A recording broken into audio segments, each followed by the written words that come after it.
अस्सलाम वालेकुम।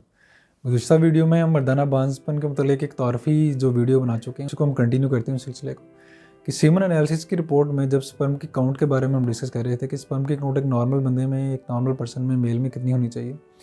तो नॉर्मली तो 40 मिलियन स्पर्म तक एक काउंट होती है कि इसको हम कंसिडर करें कि इससे ज़्यादा ही होने चाहिए, जो कि एक बहुत अच्छे तरीके से फर्टिलिटी को लेके आगे चलने के लिए।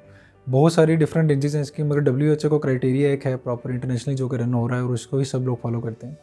39 to 40 मिलियन स्पर्म काउंट को नॉर्मल कंसिडर किया जाता है और 15 मिलियन से अगर ये कम हो जाए तो उसको ओलिगोस्पर्मिया कहा जाता है कि यानी कि स्पर्म की तादाद बहुत कम है।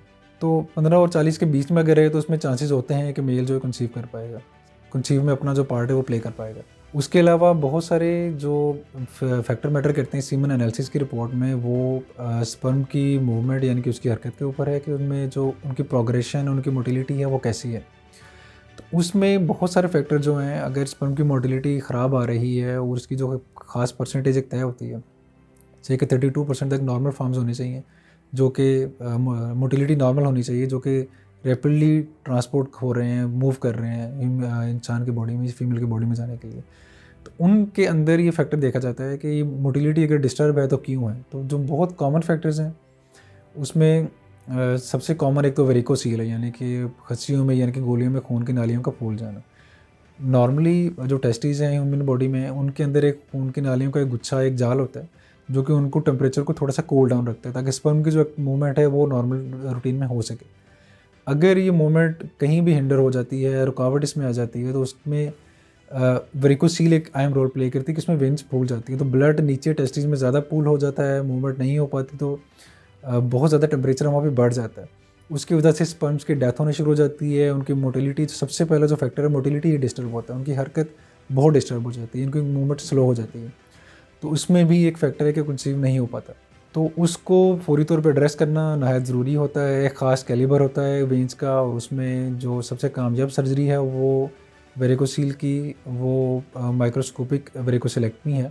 तो उसको भी हम डिटेल से किसी वीडियो में वेरिकोसील को अलग से डिस्कस करेंगे, मगर माइक्रोस्कोपिक वेरिकोसिलेक्टमी एक बहुत अच्छी अप्रोच है जो कि बहुत ज़्यादा उसके कामयाबी वाले रिजल्ट्स हैं। उस स्पर्म की जो पैरामीटर्स हैं उनके वापस आने का चांस बहुत ज़्यादा हो जाता है। इसके अलावा मॉर्फोलॉजी होती है, यानी कि स्पर्म की जो नॉर्मल शेप्स हैं वो कितनी परसेंट है, अमूमन 4% को नॉर्मल कंसिडर किया जाता है।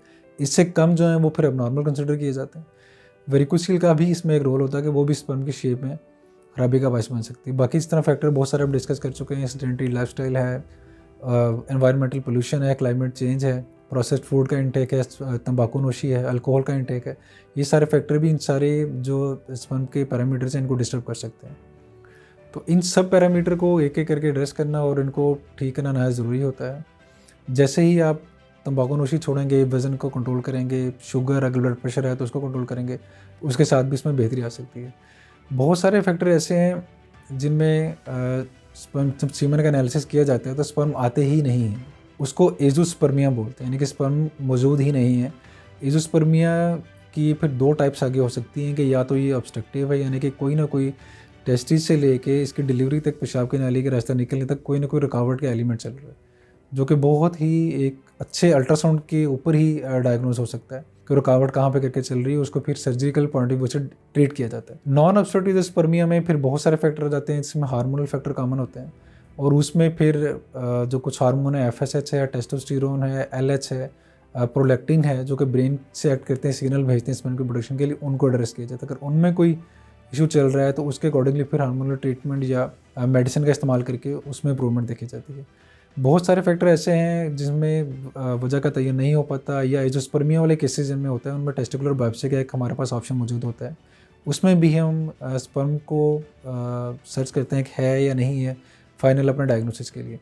उसके बाद फिर जो प्रोटेक्टिव टेक्निक्स जो हैं जिनको हम आगे डिस्कस करेंगे कि कौन कौन सी हो सकती हैं और किस किस तरीके से, अगर बांझपन बहुत ज़्यादा एडवांस हो चुका है, बढ़ चुका है, बहुत ज़्यादा आगे जाके हम तशख़ीस कर चुके हैं इसके, तो फिर उसके आगे बहुत सारे प्रोसीजर ऐसे हैं जो कि रिप्रोडक्टिव टेक्निक्स की तरफ हमें लेके जाते हैं। तो उसको भी हम इंशाल्लाह अगली वीडियोज़ में डिस्कस करते रहेंगे।